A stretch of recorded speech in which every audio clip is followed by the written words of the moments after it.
दो बिंदु आवेशों को एक निश्चित दूरी पर रखने पर, भाई आवाज नहीं करेंगे आप, एक निश्चित दूरी पर रखने पर उनके बीच 80 न्यूटन का बल कार्य करता है। ये क्वेश्चन हर बार आता है पेपर में। उनके बीच, इतना इंपॉर्टेंट क्वेश्चन है इसलिए लिखवा रहा हूँ। उनके बीच 80 न्यूटन का बल कार्य करता है।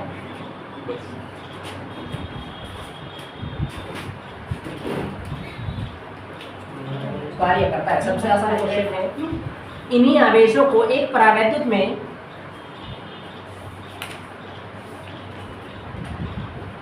इन्हीं आवेशों को एक परावैद्युत में, परावैद्युत किसको कहते हैं? अचालक। एक परावैद्युत में इतनी ही दूरी पर रखा जाता है, इतनी ही दूरी पर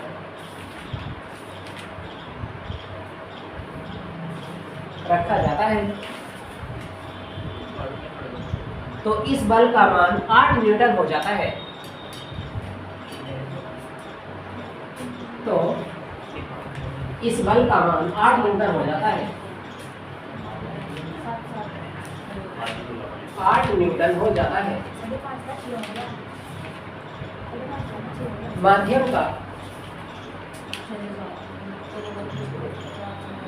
का परावैद्युतांक ज्ञात कीजिए।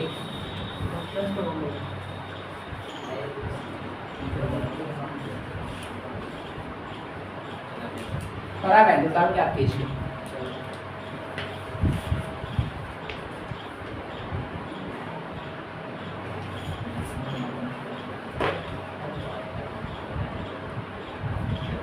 हो गया, देखो कितना आसान क्वेश्चन है, साथ साथ बताते हैं। जब दो कंडीशन लिखे हैं कि जब आवेशों को, पहली कंडीशन ये वाली है इतनी, पहली कंडीशन यहाँ तक है। इस कंडीशन में देखो क्या कह रहा है, दो बिंदु आवेशों को निश्चित दूरी पर रखने पर उनके बीच 80 न्यूटन का बल कार्य करता है ना। तो किसी माध्यम में तो नहीं रख रखा ना, और जब कोई माध्यम नहीं है, जहाँ पे कोई नहीं होता वहाँ क्या होता है? वायु।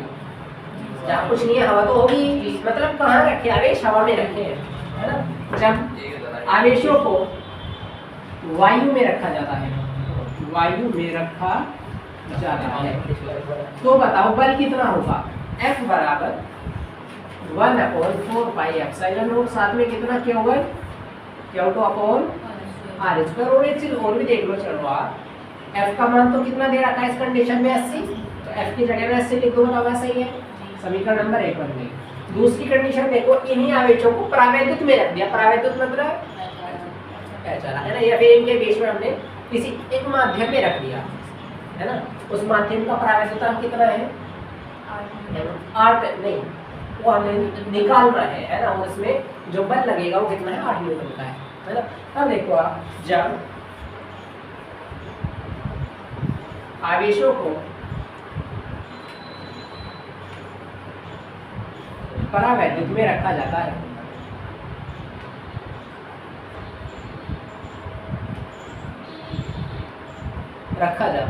तो बताओ यहाँ पे कितना हो जाएगा बल? वही देखो, सूत्र तो वही है, F बराबर 1/4 पाई एप्सिलॉन नॉट, उतारना ना इसको। एप्सिलॉन नॉट साथ में कितना आएगा? Q2 अपॉन R स्क्वायर, क्योंकि आवेश भी वही है, दूरी भी वही है। ये 1/4 पाई, ये भी सब सेम रहेगा। समीकरण नंबर 2। चेंज एक चीज होगी, मैंने कहा था जहाँ परावैद्युतांक देगा वहाँ K लगा देंगे नीचे, वो जहाँ नहीं देगा वहाँ से हटा देंगे। बताया था मैंने बात।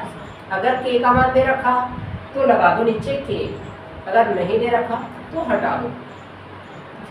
अगर कहीं नहीं दे रखा, इसका मतलब ये है कि वहाँ K का मान 1 है ना। तो यहाँ K रखा तो है, लेकिन उसका मान कितना है? 1 क्यों है? क्योंकि लिखवाया था ना K का मान 1 होता है कहाँ? वायु या निर्वात में, है ना। अब यहाँ वायु या निर्वात को छोड़ दिया, यहाँ कोई और माध्यम है, तो K की जगह क्या लिख दिया हमने? K ही लिख दिया।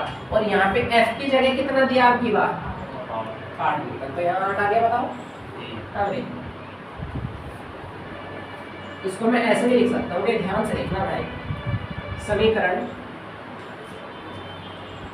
1 व 2 से, ध्यान से देखना इधर पहले 8 तो लिखते हैं मैंने छोटा तो ये वाला, इधर देखना 1/4πε0 और साथ में Q1 Q2 upon r square, 1/4πε0 Q1 Q2 upon r square. इसका मान कितना है पूरे का? तो इस पूरे की जगह 80 लिख दो क्या? नीचे कौन बचा? यहाँ लिख दिया के, इस के को यहाँ भेज दो, 8 को यहाँ भेज दो, तो के का मान कितना आएगा? 80/8 कितना आएगा के का मान? 1000।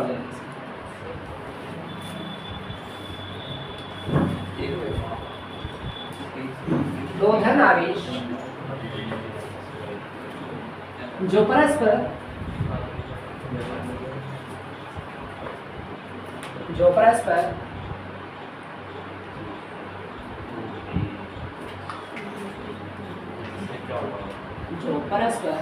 0.1 मीटर की दूरी पर है, की दूरी पर है, भाई आवाज नहीं करनी, देखो जल्दी से, दूरी पर है, एक दूसरे को 18 न्यूटन के बल से, एक दूसरे को 18 न्यूटन के बल से प्रतिकर्षित करते हैं,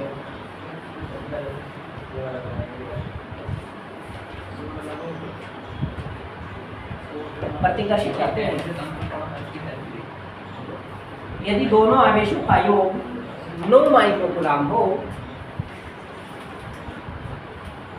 यदि दोनों आवेशों का योग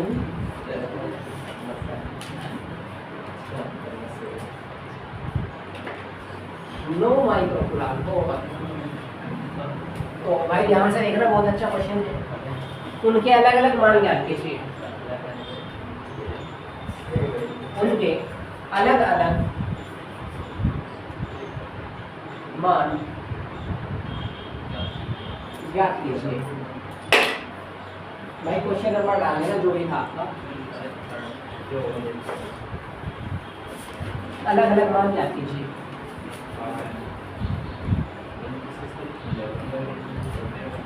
देखो जल्दी से,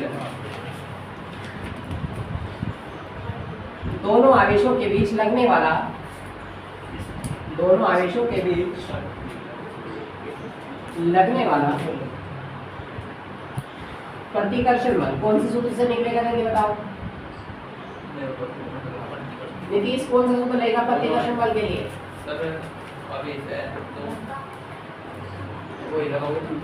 वही लगेगा, नहीं तो अब एक मतलब एक तो वही लगा। तो बताओ फिर जल्दी बोलना, 1/4πε0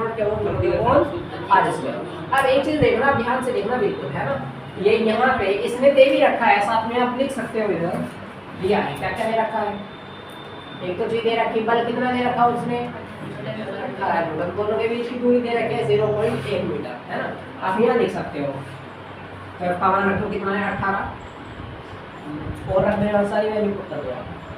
इसका मान बताओ, 9 गुना 10 की पावर, याद करना है Q1 Q2 का मान नहीं है, तो सेम टू सेम रख दो आप। R का मान कितना है? 0.1 और इसका स्क्वायर। अब देखना यहाँ से, 9 का 9 दूनी कितना आ गया? 2 बराबर कितना? 10 की पावर 9, साथ में कौन? Q1 Q2 बटे में कौन है? 0.1 का स्क्वायर कितना आएगा बताओ? 0.01। कैसे करनी? ऐसे करनी को ना, एक ही काम, एक और एक 2 पॉइंट है, एक 0 लगा के तब पॉइंट आएगा, कितना? 0.01। इसकी गुना यहाँ कर देता हूँ, है ना। तो कितना आ जाएगा? 2 की गुना इसमें करेंगे 0.02, ये कितना है? 10 की पावर 9, साथ में कितना है यहाँ? Q1 Q2। हमें मान किसका निकालना है? Q1 Q2 का। तो Q1 Q2 का मान कितना है बताओ? 0.02। ध्यान से देखना बिल्कुल, 10 की पावर 9 है, ये पावर नीचे आएगी, क्या बन जाएगी? अच्छा इधर गुना में थी, इधर नीचे आएगी और फिर नीचे से ऊपर जाएगी, माइनस में बन जाएगी 10 की पावर -9। ये बन गई पहली समीकरण। बताओ सही है क्या, है ना। आगे देखो Q1 Q2 का मान निकला है। एक चीज और देखो उसने क्या दे रखी, बहुत अच्छी चीज दे रखी। दोनों आवेशों के अलग अलग मान ज्ञात कीजिए। कब? जब उन दोनों आवेशों का योग 9 माइक्रोकूलम हो, मतलब उसने Q1 प्लस Q2 का मान दे रखा है हमें कितना है 9 माइक्रोकूलम। अब एक बार बताओ आप, ऐसा कोई सूत्र आपने पढ़ रखा क्या जिसमें Q1 प्लस Q2 दे रखा हो हमें, Q1 Q2 भी दे रखा हो हमें, और Q1 और Q2 के मान निकालने हो अलग अलग। ये Q1 Q2 को एक है तो A भी दे रखा है ना, और A प्लस B दे रखा, और A और B के मान पूछा। दूसरा तरीका आपने कक्षा 8 में पढ़ा था ये वाला, क्या कि अगर A प्लस B का मान आपको 6 दे रखा है, A B का मान आपको कितना दे रखा है, क्या हो गया ए बी का मान कितना है हमारे पास, मान लो कुछ भी दे रखा है ना, मान लो 5 दे दिया है, और आपको वैल्यू निकालनी है तो आपने एक सूत्र पढ़ा था क्या, a माइनस बी का होल स्क्वायर बराबर a प्लस बी का स्क्वायर माइनस 4ab। बताओ पढ़ा या नहीं पढ़ा, नहीं पढ़ा। यहाँ देखो स्क्वायर खोल लो आप इसका स्क्वायर खोलने क्या आएगा, a square plus B square minus 2ab।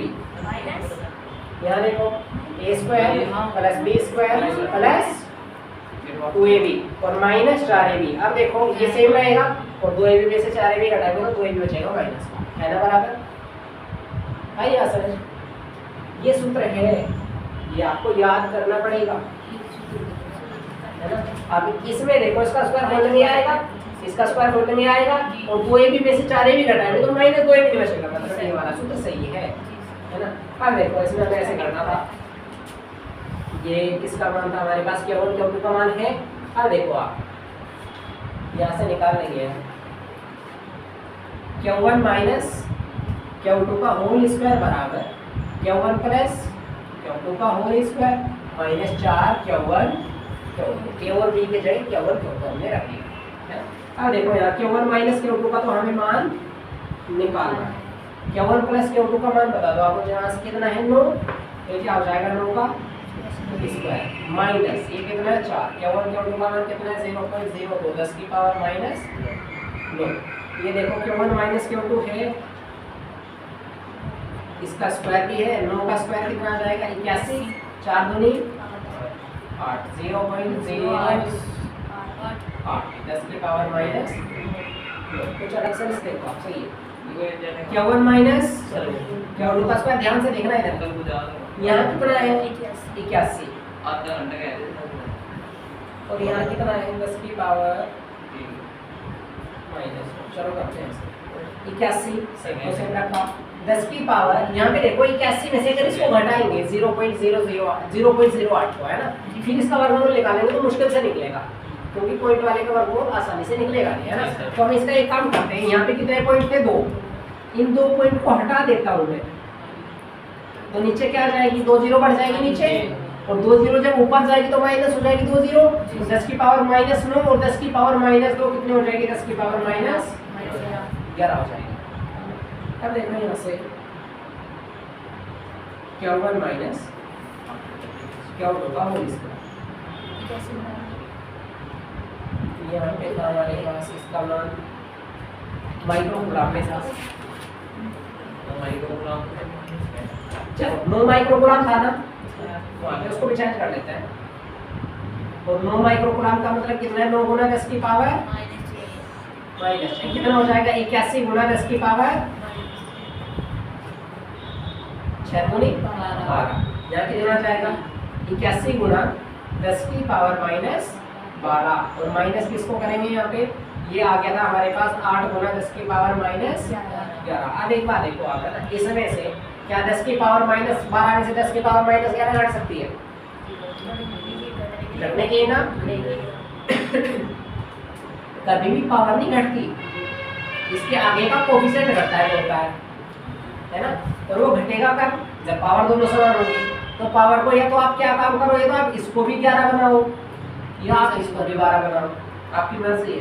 तो यहाँ पे देखो ये 81 गुना 10 की पावर माइनस 12, ध्यान से देखना, आसान क्वेश्चन है, वैसे 10 की पावर माइनस 11 है, इसको माइनस 12 बनानी है, ध्यान से देखना। 8 गुना 10 की पावर माइनस 11 है, 10 से गुना कर दो, 10 से ही भाग कर दो, 10 से जब गुना कर दोगे आप इसके अंदर तो कितना हो जाएगा 80, 10 की पावर -11 एक नीचे जाएगी, 10 की पावर कितनी हो जाएगी -12। तो क्या लिखेंगे 80 गुना 10 की पावर -12। अब देखो 81 गुना 10 की पावर -12 में से 80 गुना 10 की पावर -12 घटाएंगे कितनी बचेगी 1 गुना 10 की पावर -12 51 माइनस 51 और इसका स्क्वायर था साथ यहाँ से निकालो आप Q1 माइनस Q2 का मान कितना 1 गुना 10 की पावर -12 इसका क्या निकल जाएगा वर्गमूल। अब देखो एक का वर्गमूल एक ही आएगा 10 की पावर -12 जब वर्गमूल निकलता है पावर का तो पावर आधी हो जाती है 10 की पावर -12 10 की पावर कितनी हो जाएगी 6। अब देखो ये समीकरण नंबर कौन से थे हमारे पास ये एक थी वो दो थी ये तीसरी है। बताओ कौन कौन से समीकरण से हल होगा समीकरण 2 और समीकरण 3 से पता हो जाएगा। ये प्लस वाली है ये माइनस वाली है कट जाएंगे विलोपन विधि। देखो समीकरण 2 में 3 से ध्यान से लिखना Q1 प्लस Q2 का मान कितना है 9 माइक्रोकूलम 9 को चाहे आप माइक्रोकूलम को छोड़ दो यहाँ देखो कितना है Q1 माइनस Q2 1 गुना 10 की पावर -6। हाँ ये भी आएगा 10 की पावर -6 तो क्या आएगा 1 गुना 10 की पावर -6। अब देखो इसमें से हटाया Q1 और Q1 कितना हो गया 2 Q1 और ये 9 और 1 10 गुना 10 की पावर -6 तो 2 से काट दो 2 पंचे 10 Q1 बराबर कितना आएगा 5 गुना 10 की पावर -6 इसका मतलब Q1 बराबर कितना है 5 माइक्रोकूलम। अब ध्यान से देखो इसी तरह से Q1 प्लस Q2 का मान 9 माइक्रोकूलम था उसमें से Q1 5 आ गए तो Q2 कितना बचा 4 तो Q2 का मान कितना है 4 माइक्रोकूलम। उतारो जल्दी से 5 माइक्रोकूलम तथा 15 माइक्रोकूलम के दो आवेश भाई। अब आप शायद कैलकुलेशन करना सीख गए वो है ना एक आधे चैप्टर में हो कैलकुलेशन बताऊंगा फिर आप घर से कर लेना। दो आवेश परस्पर 2.5 मीटर की दूरी पर रखे हैं परस्पर 2.5 मीटर की दूरी पर रखे हैं। दोनों आवेशों को जोड़ने वाली रेखा के किस बिंदु पर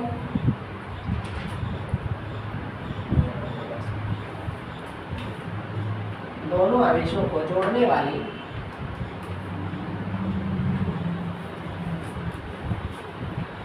रेखा के किस बिंदु पर विद्युत क्षेत्र की तीव्रता विद्युत क्षेत्र की तीव्रता 0 होगी।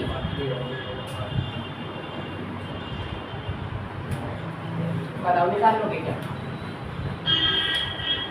ऐसा था क्वेश्चन हमारे पास दो आवेश है ये मान लेते हैं हमारे पास दो आवेश थे एक कितना है 5 माइक्रोकूलम का है दूसरा कितना है 15 माइक्रोकूलम का है।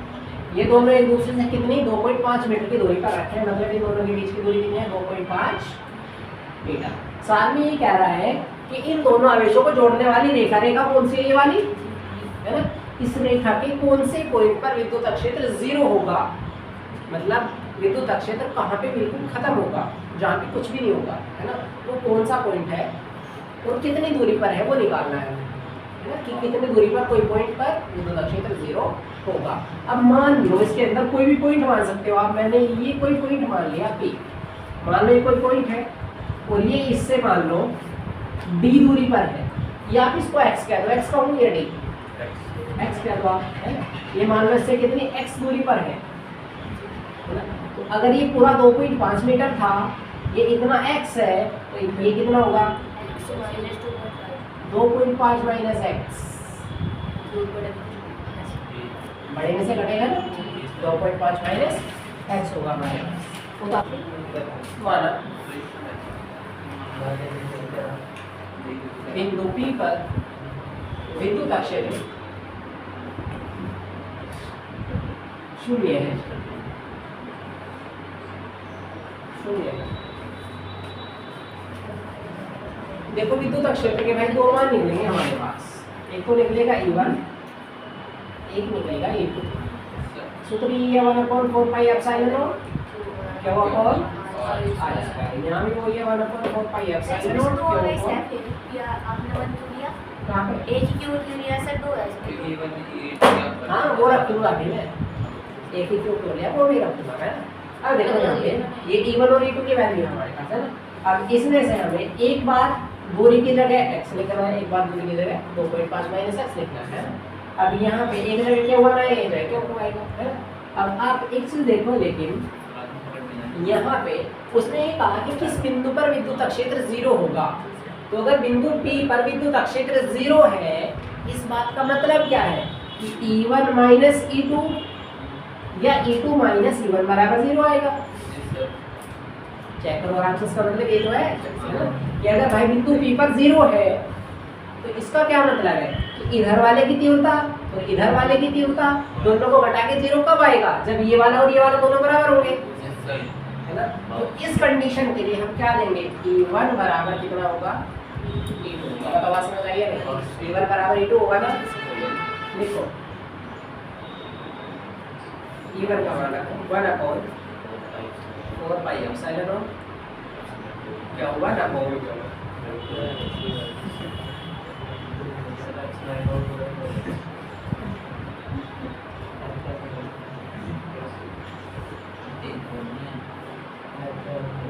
देखो डिस्टेंस कितनी है पहले वाले के लिए 5 माइक्रोकूलम, तो क्या लेंगे यहाँ पे आगे जगह। अच्छा यहाँ पे क्या का मान तो था ना हमारे पास, कितना 5 माइक्रोकूलम था, इसकी जगह 5 रख दो।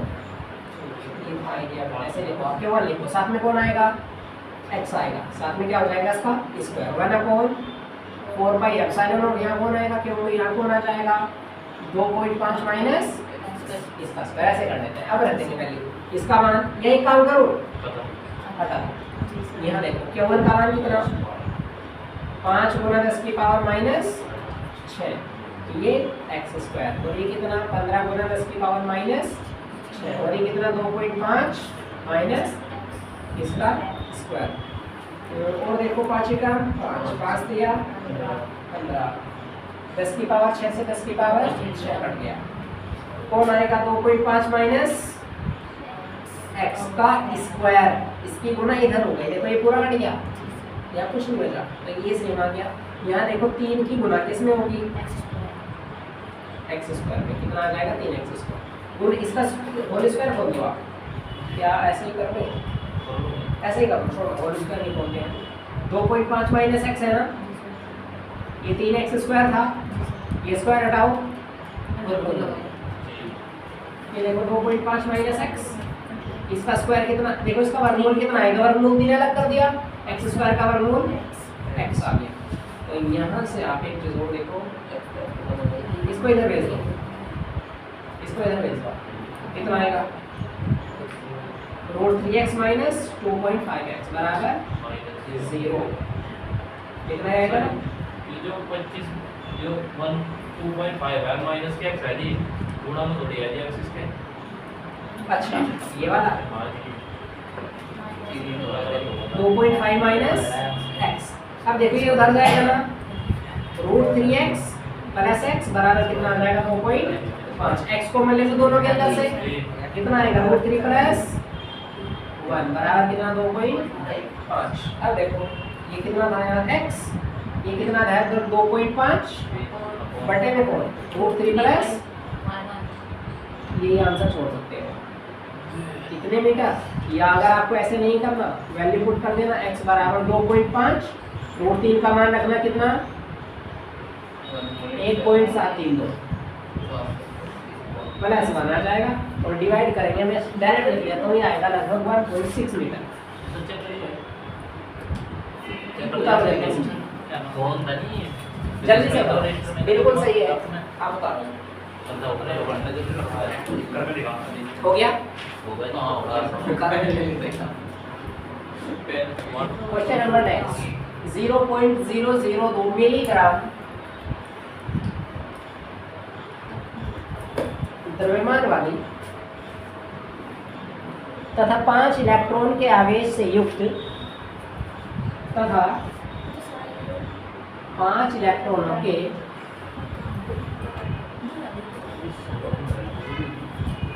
आवेश से युक्त।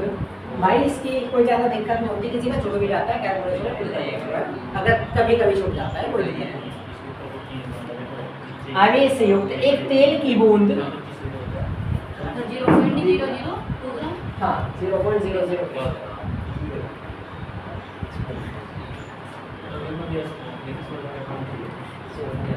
एक तेल की बूंद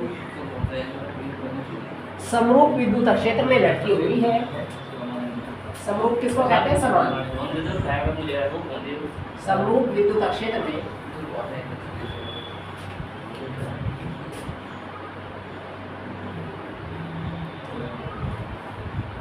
लटकी हुई है।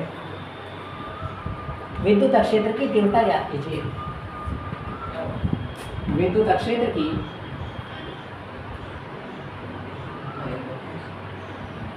तीव्रता ज्ञात कीजिए।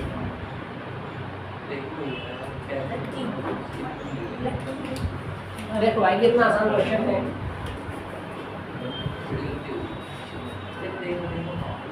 देखो इधर ध्यान से क्या क्या दे रखा है इसमें। सबसे पहली बात 0.02 मिलीग्राम द्रव्यमान, किसका मान? V1 दिया है। क्या दे रखा? द्रव्यमान मतलब मास कितना? 0.002 मिलीग्राम है वो भी। आगे आवेश कितना है? 5 इलेक्ट्रॉन, मतलब क्यों बराबर कितना है? 5 इलेक्ट्रॉन के बराबर है। क्या कह रहा? एक तेल की बूंद है जिस पर आवेश इतना है, जिसका द्रव्यमान इतना है, और वो एक विद्युत क्षेत्र में क्या है? लटकी हुई है। मान लो क्या है, ये विद्युत क्षेत्र है हमारे पास, इस विद्युत क्षेत्र में तेल की बूंद लटकी हुई है ना। यहाँ कैसे भी लटका रखी, वो लटक गई बस। उस पर आवेश कितना है? 5 इलेक्ट्रॉन के बराबर, उसका द्रव्यमान कितना है? 0.002 मिलीग्राम। क्या पूछ रहा? विद्युत क्षेत्र की तीव्रता निकालनी है ना। अब बताओ, यहाँ लटक रही है, उसने कहा लटकी हुई है, गिर नहीं रही है, टपक नहीं रही, लटक रही नहीं। लटकना और टपकना अलग अलग बात होता है। टपकना मतलब लगातार गिर रही है, वो लटकना मतलब अभी गिर नहीं रही, अभी वहाँ पे स्थिर है ना। अब देखो आपको क्या निकालना है? बल निकालना है। बल का सूत्र बताओ क्या होता है?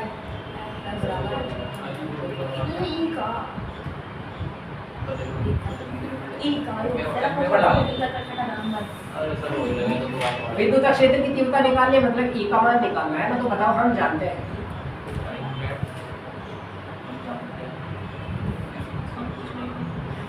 F बराबर कितना होता है? क्या इनटू होता है ना, पहली समीकरण। एक और होता है हमारे पास, क्योंकि जो बूंद है वो विद्युत क्षेत्र में भी रखी है, तो जब विद्युत क्षेत्र में रखी तो सूत्र लगा दिया ये वाला। साथ में वो ये भी कह रहा कि वो लटकी हुई है, और जब लटकी हुई है तो वहाँ गुरुत्वाकर्षण भी बल काम करता है या नहीं करता है ना। तो एक और बल काम करेगा, दूसरा कौन सा होता है? F बराबर mg या F बराबर ma ही होता है ये, जहाँ a और g क्या होता है? दोनों त्वरण होता है। g होता है गुरुत्वीय त्वरण, a होता है हमारा सिंपल त्वरण, होते दोनों त्वरण ही है ना। तो यहाँ पे F बराबर ma की जगह mg लिख सकते हैं समीकरण नंबर 2। क्योंकि बूंद कैसी है? स्थिर है। स्थिर मतलब गिर नहीं रही है और नहीं गिर रही है, इसका मतलब क्या है कि जो बूंद है वो संतुलन की अवस्था में है ना। और संतुलन अवस्था के लिए क्या होगा? जितने भी बल होंगे लगने वाले, वो सारे लगने वाले बल कैसे होंगे? बराबर होंगे, है ना। क्या लिखेंगे? संतुलन अवस्था के लिए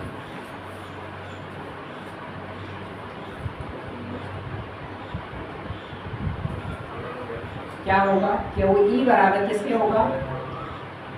mg के होगा। क्यू का मान बताओ मुझे कितना है? 5 इलेक्ट्रॉन। क्यू का मान कितना है? 5 इलेक्ट्रॉन। ऐसे ही लिख दो। ई का मान हमें निकालना है, एम का मान बताओ कितना है? एम का मान यही है वास्तव में, है ना। इतने मिलीग्राम है, हमें इसको चेंज करना पड़ेगा किसमें? किलोग्राम में। अब देखो 0.002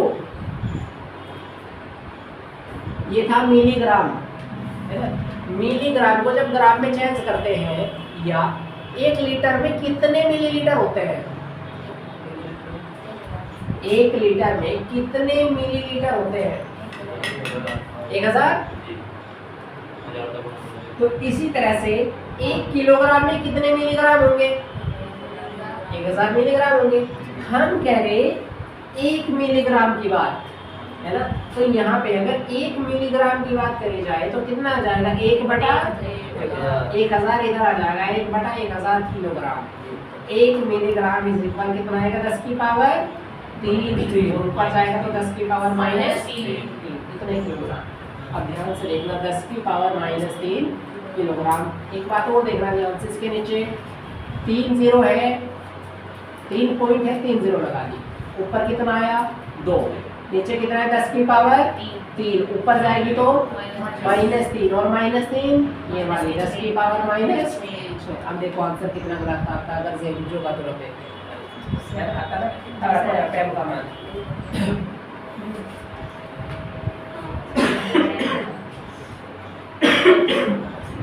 जी का मान रखो तो कितना होता है जी का मान? 9.8 रख लो, चाहे सुविधा के लिए डायरेक्ट 10 लिख लो। जी का मान वैसे कितना होता है? 9.8, लेकिन सुविधा के लिए हम 10 लिखते हैं। हम 10 लिख रहे हैं। अब देखो 5 इलेक्ट्रॉन है, ध्यान से देखना। यह काम करता हूँ डायरेक्ट, ई का मान निकालता हूँ 2 गुना 10 गुना 10 की पावर -6। ध्यान से देखना, 5 इलेक्ट्रॉन है, इधर जाएंगे बटे में पहुँचेंगे। 5 इलेक्ट्रॉन का मतलब 1.6 गुना 10 की पावर -6।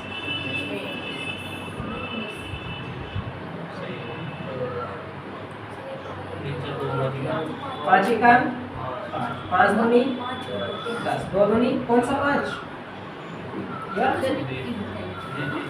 5 दूनी 10, 2 दूनी 4, 10 की पावर कितना? -6 ये थी और -19 ये ऊपर जाएगी +19। 19 में से 6 जाके कितनी बच जाएगी? 13। बटे में कौन है? 1.6। भाग कर दो उसको, पॉइंट हटा लो, 0 बढ़ा। 40 को भाग करना है 16 से, 8 से हो जाएगा 40 बटे 16। 8 तो नहीं 16, 8 पंजे 40, कितना आ जाएगा? 2.5। 10 की पावर 13। मात्रक बताओ। न्यूटन प्रति कूलम देखो, विद्युत क्षेत्र तो है, वैसे में नहीं यही छोड़ देना था, आगे आपको खुद करना था इतना, है ना। उतारो देखो जल्दी, यही तक उतार लेना चाहिए आप, जल्दी पार हो जाएगा, यही तक उतार। चलो छोड़ रहा हूँ मैं सर। 10 माइक्रो कूलम तथा -10 माइक्रो कूलम के 2 बिंदु आवेशों के बीच की दूरी 1 मीटर है। के 2 बिंदु आवेशों के बीच की दूरी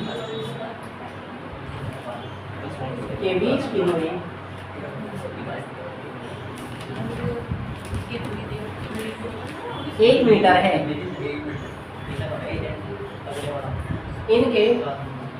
इनके विशाल होता हूँ जल्दी से, इनके मध्य बिंदु पर विद्युत क्षेत्र की तीव्रता ज्ञात कीजिए। हो गया? ओके सर, घर जाके करना है, बता कर लोगे ना? देखो ऐसे करना है। 2 बिंदु आवेश थे, Q1 का मान कितना? 10 माइक्रो कूलम है प्लस वाला, और Q2 का कितना है? 10 है माइनस वाला। मतलब 2 आवेश है, कुछ दूरी पर रखे हैं, है ना। दोनों के बीच को बता देता हूँ वैसे थोड़ा सा, है ना। 1 मीटर दूरी पर रखे, ये कितना है? 10 माइक्रो कूलम है, ये कितना? -10 माइक्रो कूलम है। इस अगर मैं कोई इसका मध्य बिंदु P मान लेता हूँ तो इसके कारण बिंदु P पर तीव्रता कितनी हो जाएगी? E1, और E1 का मान कितना आएगा बताओ? E1 का, अच्छा प्लस के कारण तीव्रता हमेशा कैसी होगी? ये प्लस है ना, प्लस के कारण तीव्रता हमेशा बाहर की तरफ, अच्छा बाहर की तरफ ऐसे, और माइनस के कारण तीव्रता अंदर की तरफ ऐसे तो होगी, है ना। अब देखो दोनों एक ही डायरेक्शन में है, और दोनों एक ही डायरेक्शन में, तो दोनों क्या हो जाएंगे? सर आगे बढ़ाकर करने के इस बिंदु से किस बिंदु सर से? आप जहाँ बिंदु है। जब आपने पॉजिटिव लिया इस आगे बढ़ाकर लगाओगे ना नहीं वो निकल रहा है, वो तो मैं खाली समझा रहा हूँ। देखो हमें क्या निकालनी है, इसके मध्य बिंदु पर तीव्रता निकालनी है, टोटल कितनी होगी इसके मध्य, यहाँ पर तीव्रता निकालनी है, कैपिटल ई का मान निकालना है, कितने आएंगे बताओ, E1 और E2 दोनों क्या हो जाएंगे, इसके बीच में बताओ जुड़ जाएंगे, E1 का मान लगा देना, E2 का मान लगा देना, तो दोनों प्लस करना है ना। या तो आप चलो छोड़ दो बस, आगे आ जाओ, क्वेश्चन नंबर नेक्स्ट लिखो जल्दी से, जगह छोड़ो। तीव्रता निकाल लेना, E बराबर E1 plus E2।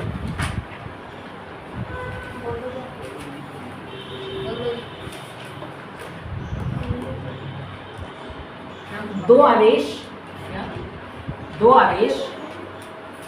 2.4 microcoulomb,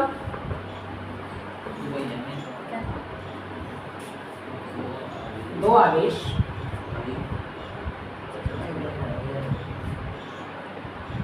2.4 microcoulomb तथा माइनस 2.4 माइक्रोकूलम एक दूसरे से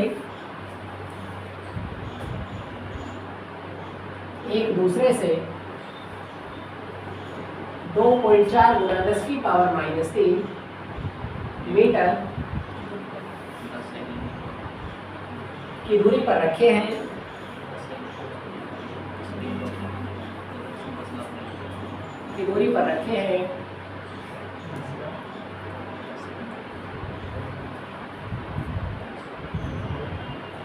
इस द्विध्रुव से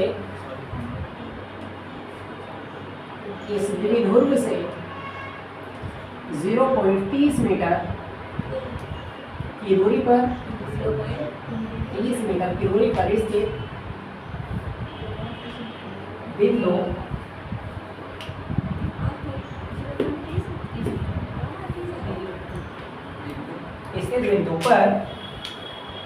स्थित बिंदु पर निरक्षीय स्थिति में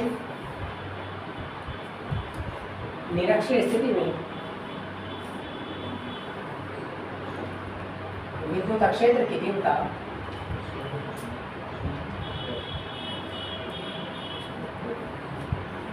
ज्ञात कीजिए।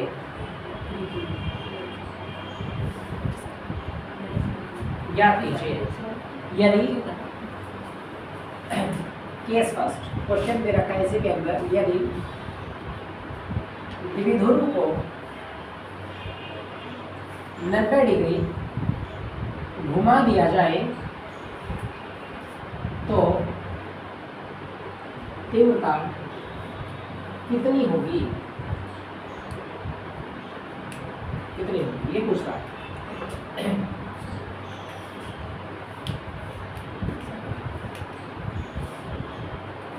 बताओ सूत्र कितना होता था निरक्षीय स्थिति में, नहीं निरक्षीय स्थिति में 1/4 एप्सिलॉन कितना होता था नीतीश, निरक्षीय स्थिति का सूत्र विद्युत क्षेत्र की तीव्रता P/R², ये सूत्र लगाना हो जाएगा। आगे क्या पूछा है, अगर 90 डिग्री घुमा दिया जाए तो पूछा है तीव्रता कितनी हो जाएगी, 1/4 हाँ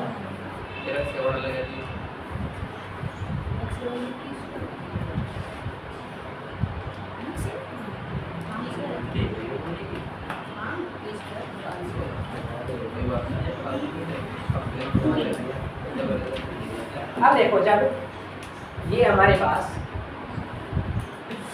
अगर निरक्षीय स्थिति में अक्षीय और निरक्षीय स्थिति के बीच में डिफरेंस ये होता है कि वहाँ पे डिफरेंस कितने का होता है, अक्षीय का मतलब क्या होता है, ये द्विध्रुव रखा, थीटा का मान कितना होता है, यहाँ 0 होता है और यहाँ पे 90 होता है, तो डिफरेंस यही तो है।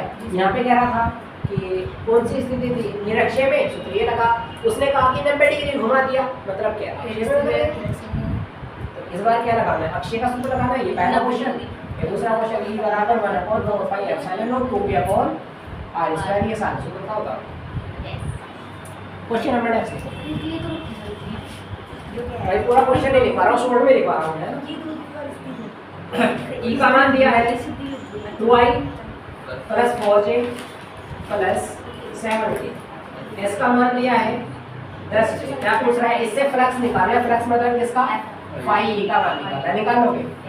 phi E बराबर कितना होता है, ES cos थीटा, थीटा का मान नहीं दे रखा तो हटा दो, तो कितना आ जाएगा फाई बराबर ई एस, ई का मान कितना 2i plus 4j plus 7k, यहाँ कितना है 10j। अब ध्यान से देखना, अगर यहाँ i भी है, j भी है, k भी है ना, लेकिन यहाँ खाली j है, तो यहाँ इसको आप इसको ऐसे ना लिखें, 10j था ना, इसके साथ i भी आना चाहिए, इसके साथ k भी आना चाहिए, लेकिन कुछ कोफिशिएंट नहीं है तो 0 है ना।